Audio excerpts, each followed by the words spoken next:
Allez, ça y est, c'est reparti. On attaque du coup là un nouveau projet sur l'extérieur de la maison.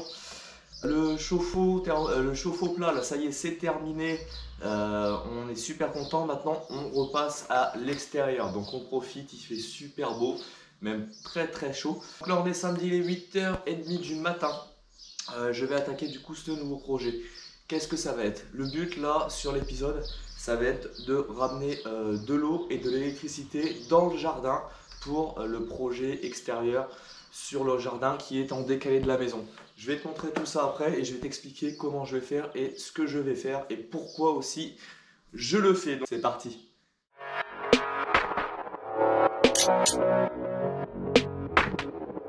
Je peux retrouver quoi? Du tube Hero. Donc ça, le tube Hero, c'est pour passer tout ce qui est électricité. Donc le but, on a du tube Hero ici, on a du 3G10 là, et de la gaine 235. Donc qu'est-ce que je vais faire? Ici, j'ai mon tableau qui est dans le garage, mon tableau électrique pour toute la partie atelier. Donc je vais repartir de ce tableau-là. Je vais faire courir du tube Hero tout le long. Ici, là-bas, je vais repartir au mur ici. Là, j'ai du PER.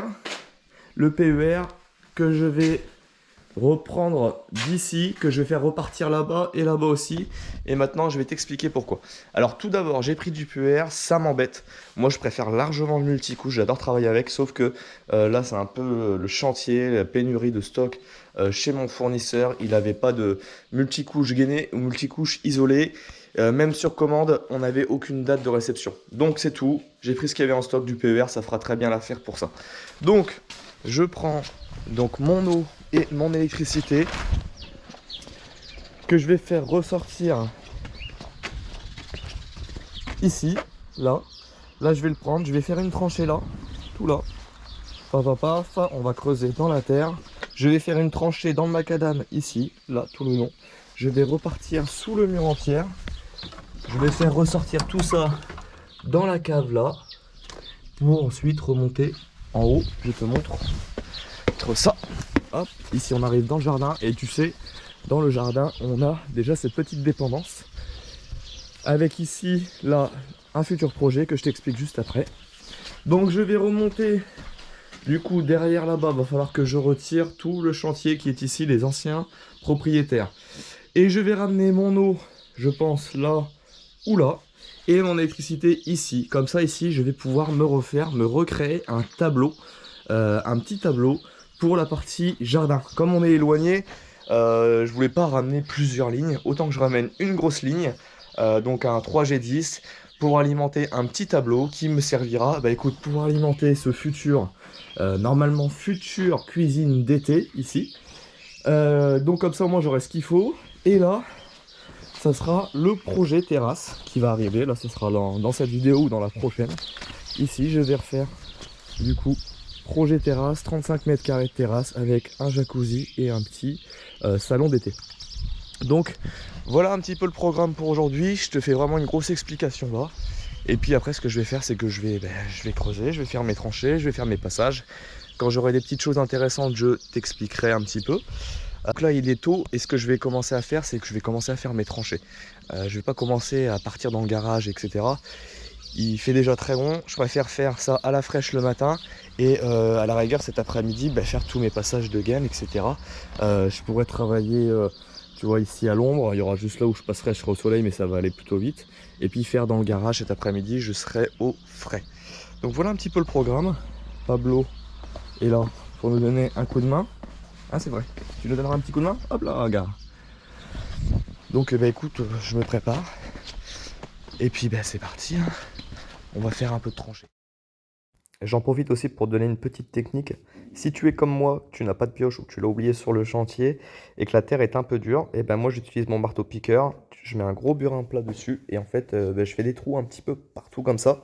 Ça permet de ramollir la terre. Après tu mets un petit coup de bêche, un petit coup de pelle et ça te facilite vraiment les choses pour faire des tranchées. Donc là la tranchée dans la terre est faite. Maintenant je fais ma petite tranchée dans le macadam, un coup de disqueuse.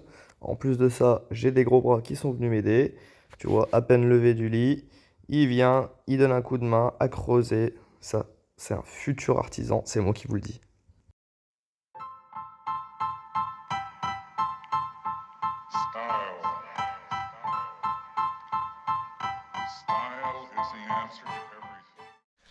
Bon, ça y est, je crois que le plus dur est fait. J'ai fait toutes mes tranchées, tous mes trous pour pouvoir passer du coup la gaine de PER et la gaine pour accueillir le 3G10. Donc, je te montre. Ici, on a le trou, tu vois, qui vient ici, qui rejoint la cave. Alors là, on est sur une cave voûtée, donc beaucoup de hauteur, beaucoup de terre. Tu vois, ici, on n'a pas de dalle, c'est de la terre. J'ai repercé ici. Du coup, ça ramène en bas ici.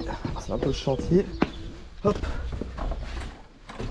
Le trou amène là, tu vois. Du coup, en haut, c'est beaucoup plus gros. Là, on a le passage. On va redescendre ici. On va ressortir là. De là, on revient ici. On passe dans la tranchée. On repasse sous le mur en brique. Donc, le mur en brique, pareil, je pense que plus tard, sera rhabillé. On repasse là. La tranchée est faite là dans la terre. Il repasse là, on évite les grosses racines qu'on fera, on mettra du produit pour qu'elles pourrissent, je pense. On repasse là, là, là. De là, on a un trou qui repart dans l'angle. Il fallait aussi éviter là le regard pour l'évacuation des eaux de pluie, qui repasse là. On ressort du coup dans l'angle là, et de là, moi je vais pouvoir repartir, remonter, repasser mon eau ici et ramener mon électricité du coup jusque là-bas. Alors après mon élec, je suis en train de me demander, je me tâte à savoir si je la fais pas monter ici, repartir là et repartir comme ça, je sais pas encore, mais ça m'embête, ça fera pas très propre avec tous les tuyaux qu'il y a. Donc maintenant ce que je vais pouvoir faire, c'est que je vais passer tous mes deux gaines. Donc je vais commencer à les dérouler dans la dépendance du jardin et puis faire passer tout ça. Donc bah écoute, je m'occupe de ça. Le soleil commence à bien taper, mais ça va, là on est à l'ombre, donc ça fait plaisir. Donc je déroule ça et puis je les passe au fur et à mesure. Allez, c'est...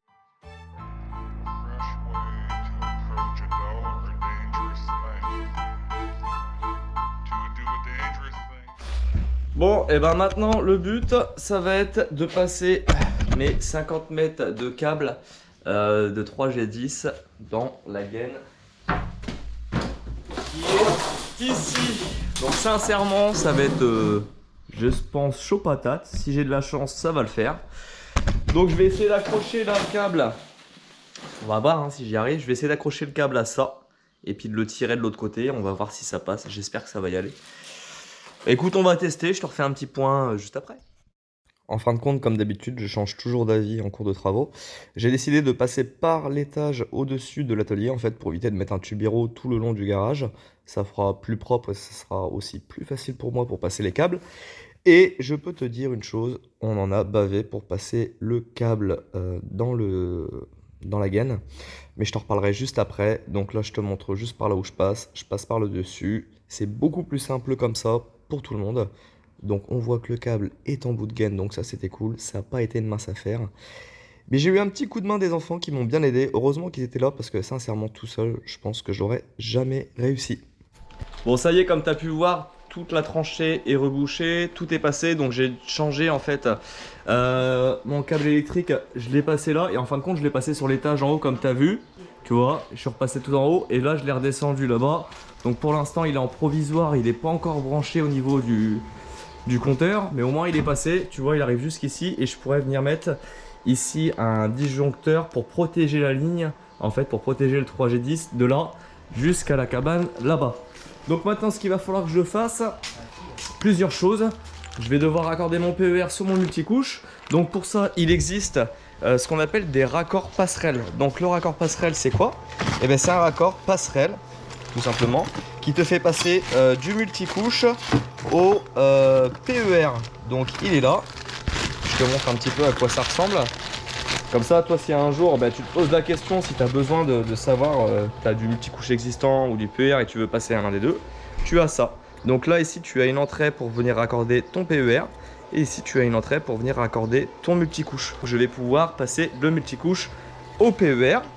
Ensuite, ce que je vais faire, c'est que en bas ici, ce qui est bien, c'est que moi je suis en pente basse là. Donc tu as vu, mon terrain il monte, il monte, il monte.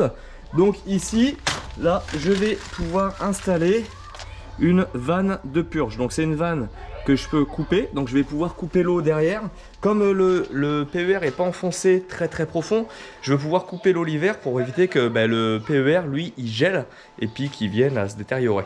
Donc je vais avoir cette petite vanne à mettre et en fait d'un côté ici je vais mettre un petit bouton de purge et je vais pouvoir vider tout mon réseau d'eau d'ici jusqu'à derrière. Donc ça va être top. Donc je vais le mettre ici en bas. Et comme ça, je serai en point assez bas et tout mon réseau, lui, va pouvoir se vider. Donc, ça va être, c'est une chose qu'il faut penser à mettre pour éviter que ta canalisation, elle soit remplie d'eau et qu'en hiver, elle vienne à geler. Donc, j'installe ça. Je remonte mon tuyau là, mon PER. Je vais jusqu'à là-bas. Je vais me raccorder sur le multicouche qui est en haut et ça sera une bonne chose de faite. Donc, allez, c'est parti pour cette étape-là.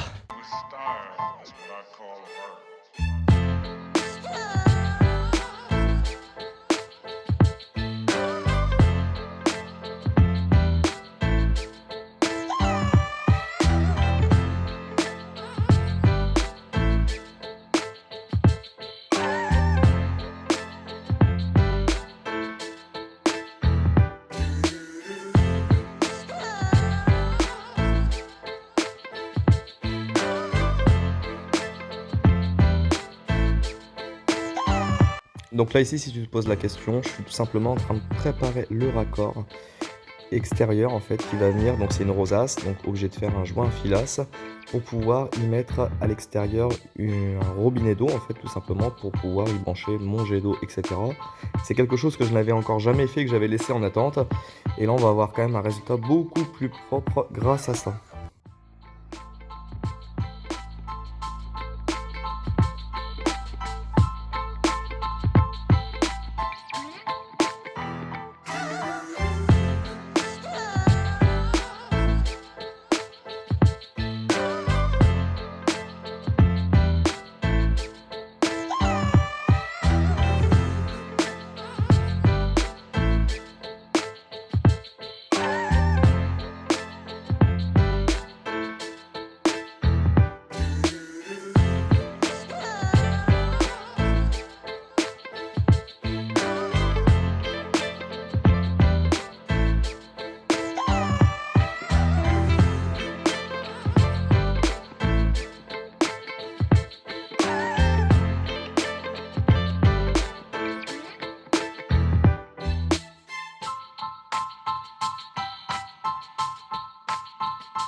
Bon voilà, ça y est, comme tu as pu le voir, tout est passé. Je suis désolé, j'ai pas pris le temps de te montrer quoi que ce soit, c'est du timelapse.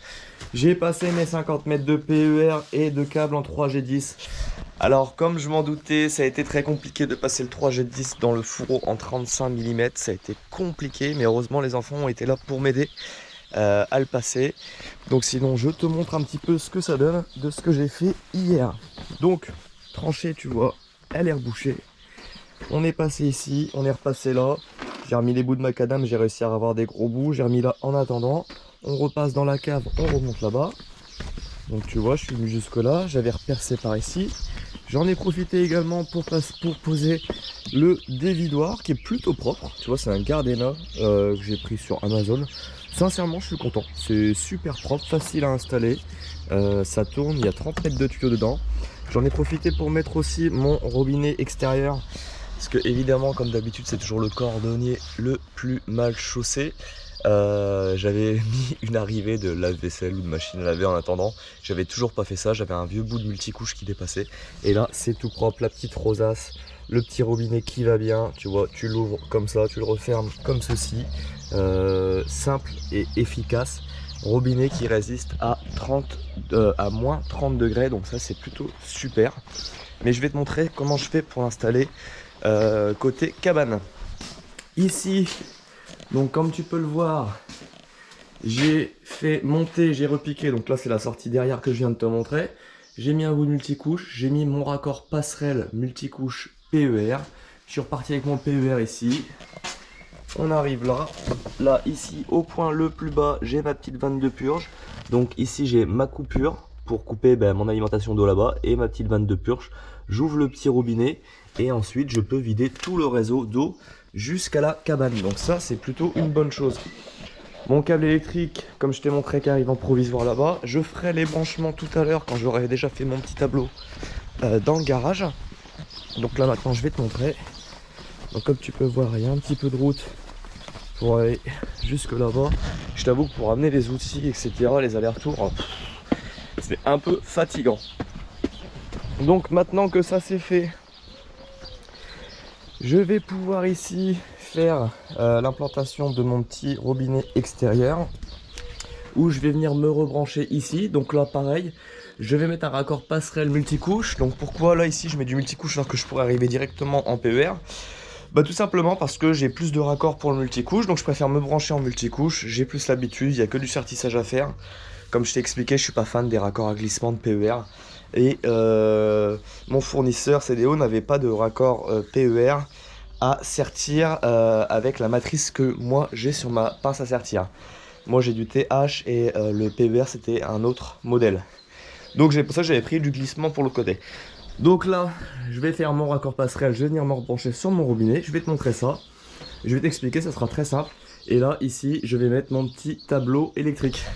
Donc je fais ça et je te fais un petit point sur les raccords passerelles, etc.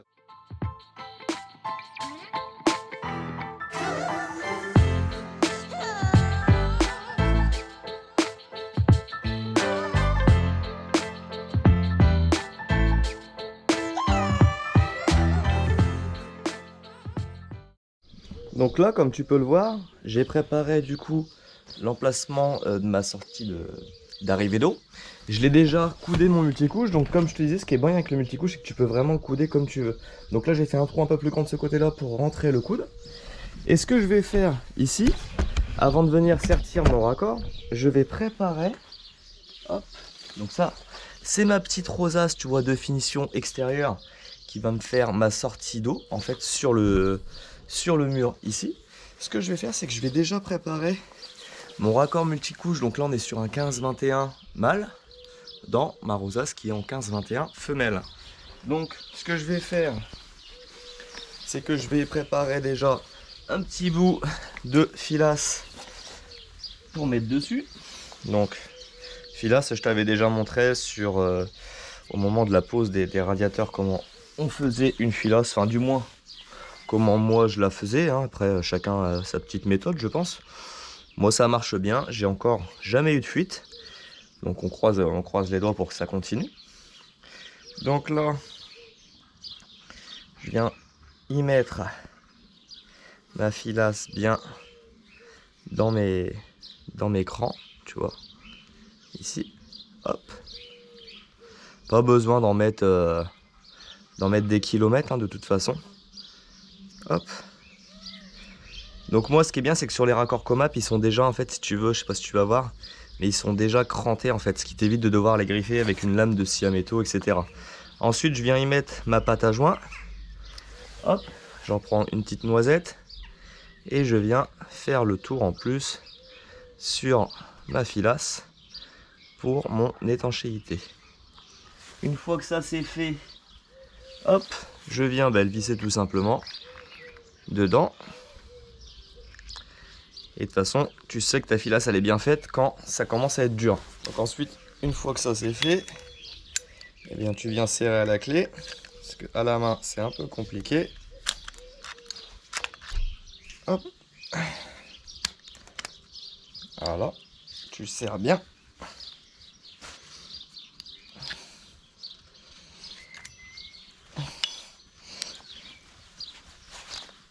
Hop. Voilà. Là, je sais que mon étanchéité sera bonne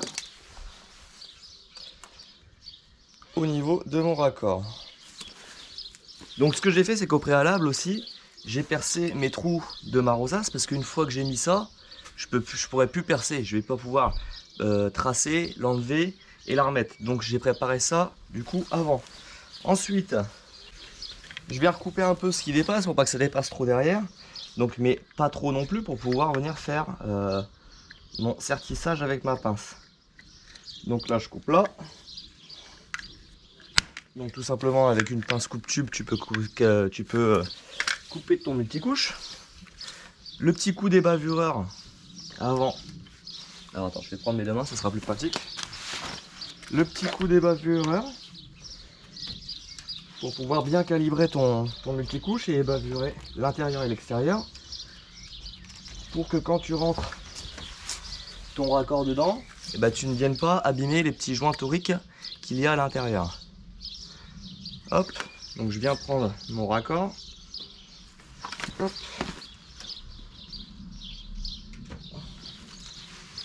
Voilà. Donc le raccord est mis en place. Pour voir s'il est bien mis en place, donc là tu as des petits témoins. Donc tu vois, les petits trous, quand tu vois que le multicouche va jusqu'au bout, c'est qu'il est bien enfoncé. Ensuite, une fois que tu as fait ça, donc moi j'utilise ma pince Virax. C'est la M21+. Donc là j'ai ma matrice qui est en TH. Donc exprès pour les raccords de chez Comap. Mais ce qui est bien, c'est que Comap ils sont multi raccords. Donc tu peux utiliser différentes matrices différentes et ça c'est cool. Donc ensuite, une fois que tu es mis en place, que ton raccord est bien à son emplacement, tu viens serrer. Le sertissage est fait. Et là, quand il sonne vert, c'est qu'il m'indique que le sertissage, hop, a bien été effectué. En fait, il t'indique si c'est rouge, si tu rates ton sertissage, regarde, il va faire comme ça. Hop, là j'ai pas appuyé assez longtemps. Il clignote rouge, il m'indique que le sertissage n'est pas bien fait. Donc maintenant que ça c'est bon, tu vois, je vais pouvoir retirer cette petite bague verte. Donc cette petite bague verte, elle sert à quoi? C'est simplement une bague témoin. Une fois que tu as fait ton sertissage, tu la retires. Et ça voudra dire que ton sertissage a été fait ici. En fait, c'est vraiment un témoin pour dire est-ce que ça a été serti ou non. Donc maintenant que ça c'est fait, je mets ma rosace en place. Hop, j'utilise les vis qui sont données avec la rosace de la petite vis inox pour pas qu'elle bouge dans le temps.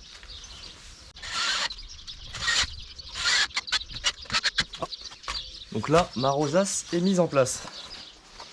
Ce que je viens faire, c'est que je viens mettre en place du coup mon petit robinet qui est le même que de l'autre côté. Donc ça c'est pareil. Ici on a les filetages, tu vois, qui sont crantés. Hop, hop là. Il est aussi intégré d'une rosace de finition. Donc là, je viens refaire la même étape de la filasse.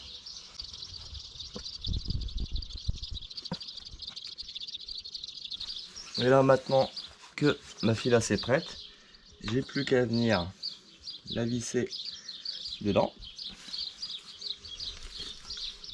C'est pareil, tu sens que c'est dur. Donc tu prends ta petite clé.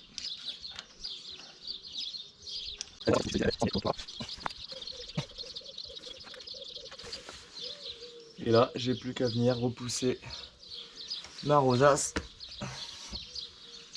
Hop. Et voilà.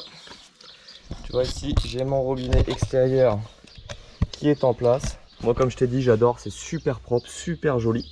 Ça résiste à moins 30 degrés. Bon, sachant que moi, de toute façon, j'ai ma 22 purge là-bas, c'est pas un problème. Mais voilà, si tu vois, tu oublies de couper ton eau, etc., et ben, ça ne gèle pas. Et ça fait un résultat super propre. Ensuite, tu vois, derrière, tu as différents embouts. Ben, si tu veux venir y brancher un jet d'eau comme de l'autre côté, tu vois, tu as ce petit embout là qui te permet de venir le visser à l'intérieur et de pouvoir ensuite visser ton jet d'eau dessus. Là, je vais maintenant me rattaquer à l'extérieur, enfin à l'intérieur, pardon. Et là, je vais pouvoir venir faire, tu vois, recouder un peu ici et venir me rebrancher sur mon PER avec ce petit raccord passerelle comme je t'ai montré hier. Côté PER, côté multicouche. Et ça sera bon. Donc écoute, eh ben, je m'occupe de ça. On se reprend après au moment du tableau électrique. Bon écoute, ça y est, les branchements sont faits comme tu as pu le voir. Raccord passerelle. J'ai remis en eau au garage à ma vanne de purge. Donc comme tu peux le voir, ici, zéro fuite. On passe sur l'extérieur. Et là, on est nickel. Donc ce qui est cool, c'est que chez nous, on a quand même pas mal de pression. Tu vois. C'est pas mal. Comme je t'ai dit, ce petit robinet fait son petit effet. C'est super sympa. Il n'y a pas de fuite. Là, je suis heureux. Bon, allez, ça c'est fait. Maintenant, je vais mettre mon petit tableau en place. Donc, mon tableau, qu'est-ce que j'ai pris? Je suis parti sur du Haiger. Bon, en même temps, j'ai pris un peu ce qui avait disponible en ce moment. Avec tout ce qui se passe, il y a beaucoup d'indisponibilité. Donc là, j'ai pris un Haiger. J'ai pris un petit tableau de 10 disjoncteurs. Et voilà ce que ça donne. Petit tableau étanche, même si c'est à l'intérieur, bah écoute, je préfère être sûr. Donc un petit tableau avec un joint, une petite porte étanche aussi. Donc mon interdif en 40, mes petits capuchons pour fermer. Et puis j'ai pris quelques disjoncteurs éclairage et prise. Hein. J'ai pris deux disjoncteurs de 20 pour les prises et un disjoncteur de 10 pour l'éclairage. Donc voilà comment se présente ce petit tableau. Ici tu viens brancher du coup toutes tes terres. Là tu viens mettre tes disjoncteurs en place tout simplement. Et puis voilà, c'est rien de compliqué.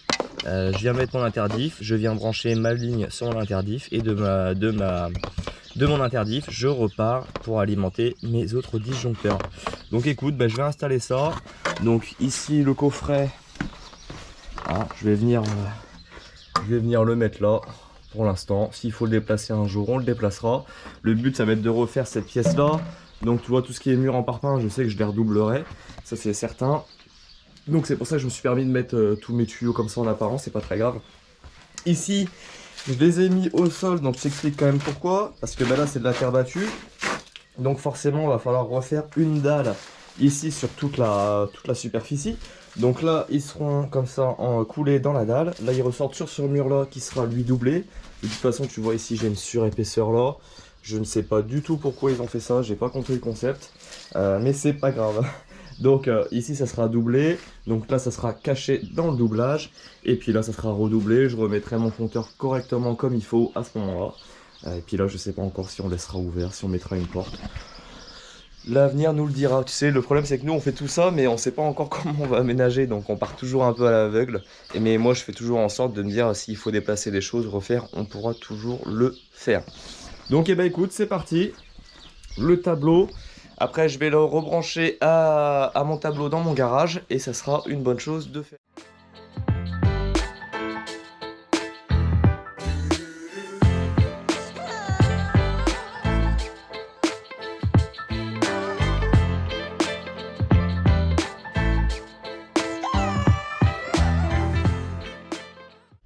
Bon, c'est bon, j'ai mis mon disjoncteur. Donc du coup, 1,40 là pour protéger toute ma ligne qui part tout là-bas et qui va jusqu'à la cabane. Donc je vais t'y amener. Évidemment, il fallait finir sous la pluie, sinon c'est pas marrant. Bon, je vais pas me plaindre, hein. On est quand même beau temps. Et je te montre un peu ce que ça donne. Donc le tableau est là. Donc moi, le disjoncteur est en route de l'autre côté. On va voir ce que ça donne ici. Hop, on va mettre en route. Donc, tu vois, il s'éteint pas, donc c'est bon. Après, tu as toujours un petit bouton test sur ton interdif. Tu vois, il faut le tester, voir si il fonctionne. Donc là, il fonctionne. Et si on regarde, on a bien du courant qui arrive derrière. Tu vois, on a la ligne qui passe là. Donc ça, c'est tout bon. Donc là, on peut l'éteindre parce que de toute façon, il alimente encore aucune alimentation. Mais je suis content, une bonne chose de faite. Quand je vais attaquer la terrasse, normalement semaine prochaine, je vais pouvoir passer mes alimentations, éclairage et prise de la terrasse. Donc voilà, c'est une bonne chose de faite. Écoute, maintenant, moi, je vais peut-être m'occuper un petit peu du rangement là. Ça va aller à la déchetterie. C'est tous les arbres qu'on avait coupés, qu'on a mis dans un broyeur. Et tu vois, ça nous avait fait du paillage, mais on s'en servira pas. Tu vois, le jardin là, on a retiré, il y avait plein d'arbres là, des rosiers, plein d'arbres ici, le long de la terrasse là-bas. Tu vois, j'en ai encore un peu à couper là. Donc voilà, une bonne chose de faite. Donc je me halte à ça. Et puis on se revoit après pour le début du projet Terra. Bon, voilà, ça y est, l'épisode est enfin terminé. Donc comme tu as pu voir, toute l'installation électrique et arrivée d'eau est terminée pour la partie jardin. C'est un bon changement pour nous, ça fait super plaisir. On est enfin indépendant dans la partie du jardin et ça c'est juste génial. Donc sur ce, j'espère que cet épisode t'aura plu. Donc n'oublie pas, comme d'habitude, si tu as kiffé l'épisode, n'hésite pas à t'abonner, à mettre la petite cloche en route, comme ça tu rateras aucune des vidéos qui sortira chaque dimanche. Et à mettre un petit commentaire, ça fait toujours plaisir, comme je te l'ai déjà dit, on aime vous lire. Et surtout, si tu veux voir vraiment plus de travaux, voir un petit peu mon quotidien sur mes chantiers professionnels, eh ben, n'hésite pas à venir me suivre sur ma page Instagram Alex Batiom. C'est exactement la même chose, mais là tu en verras tous les jours. Tu verras des astuces, tu verras mon quotidien. Et j'espère que ça te fera plaisir aussi. Sur ce, je te dis à dimanche prochain pour un nouvel épisode. Et là, cette fois, on ne parlera pas de la terrasse, on va parler d'une autre partie qui est la piscine. Donc la pose de la piscine, comment préparer ton terrain, comment poser ta pompe, etc. Donc si tu veux ne rien rater de cet épisode, eh bien, on se donne rendez-vous prochain. Salut les bros!